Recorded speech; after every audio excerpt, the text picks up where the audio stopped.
আছেনে? ময়ো ভালে আছোঁ আপোনালোকৰ আশীৰ্বাদত। আৰু এতিয়া আমি সকলোৱে মা এয়া আৰু এয়া হৈছে ৰাণী, আমি সকলোৱে মিলি এতিয়া যাব ওলাইছোঁ। আমাৰ ওচৰতে অস্তপ্ৰহৰ হৈছে, অস্তপ্ৰহৰত যাওঁ, গতিকে আপোনালোককো লৈ যাওঁ বুলি ভাবিছোঁ। নহবা লৈ যাওঁ একদম ৰাণী ওলছে চাওকচোন কেনে দেখা হৈছে, কমেণ্ট কৰি জনাবচোন। ৰাণী একদম মেচিং বেণ্ড মানে ফ্ৰকটোৰ লগত ভাল দেখা হৈছেনে? কমেণ্ট কৰি জনাব দেই। তেনেহ'লে বলক আমাৰ লগত অস্তপ্ৰহৰত যাওঁ। আমি এনেকৈ ই ৰিক্সাত আহি আছোঁ বাৰগোপাল মন্দিৰলৈ। আমাৰ ঘৰৰ পৰা বেছি দূৰ নহয়, একেবাৰে ওচৰতে, কিন্তু তথাপিও যিহেতু ৰাণী আহিছে এতিয়া খোজ কাঢ়িব নোৱাৰে, সেইকাৰণে আমি ই ৰিক্সাত আহিছোঁ। আৰু ৰাণী একদম ধুনীয়াকৈ ফূৰ্তি কৰি বহি আছে। কেনে লাগছি?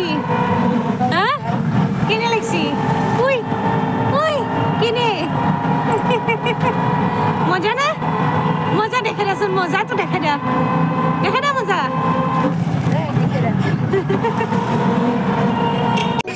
আমি আহি পালোঁ অস্তপ্ৰহৰ। এতিয়া বাৰগোপাল মন্দিৰৰ ভিতৰত এনেকৈ অস্তপ্ৰহৰ হৈ আছে।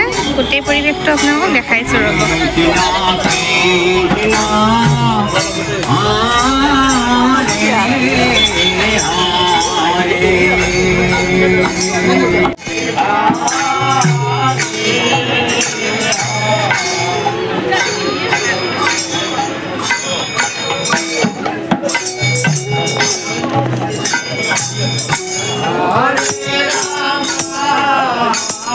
ইয়াতে এনেকৈ ভোগ খোৱাৰ ব্যৱস্থা কৰিছে, গতিকে আমিও ইয়াতে অলপমান ভোগ খাই লওঁ।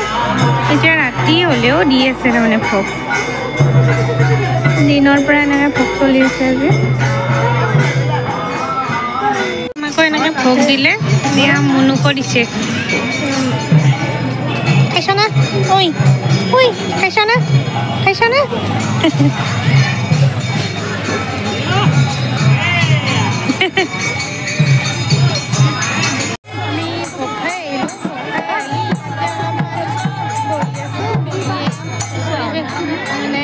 হৰে কৃষ্ণ হৰে নাম এনেকৈ গাই আছে, উপভোগ কৰি আছোঁ ইয়াতে অলপমান বহি।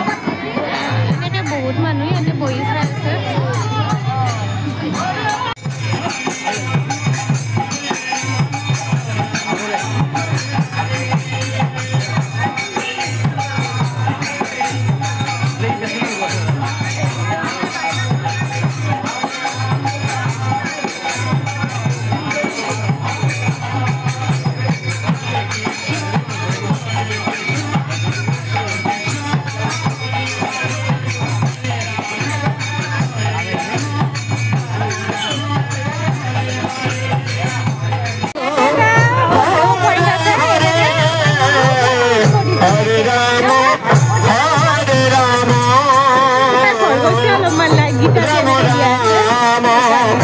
অস্তপ্ৰহৰ চাই এনেকৈ মানে ফুটপাতে খোজকাঢ়ি আহি আছোঁ না বোলো। কেনে লাগিছে অস্তপ্ৰহৰত? হা ভাল লাগিছে না? আহি ভাল লাগিছে না? নাযাওঁ, খোজকাঢ়ি যাম ফুটপাতে, বেছি দূৰ নহয় না সেইকাৰণে। আমি যাম।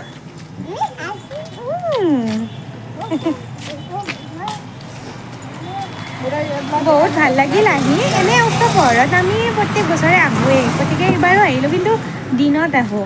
এইবাৰ কিবা কিবি অসুবিধাৰ কাৰণে দিনত আহিব পৰা নাছিলোঁ, সেইকাৰণে তাকে গধূলি আহিলোঁ। যিহেতু বেছি দূৰ নহয় ওচৰতে, সেইকাৰণে গধূলি আহিলোঁ। বহুত ভাল লাগিল আৰু আপোনালোককো যিখিনি পাৰোঁ সেইখিনি দেখালোঁ বাৰু। গতিকে এই ব্লগটো এইখিনিতে সামৰণি মাৰোঁ। ভালে থাকক আপোনালোক, নিশ্চয় লগ পাম মোৰ এই অন্য এটি ব্লগত। তেতিয়ালৈ আপোনালোক ভালে থাকক। টাটা।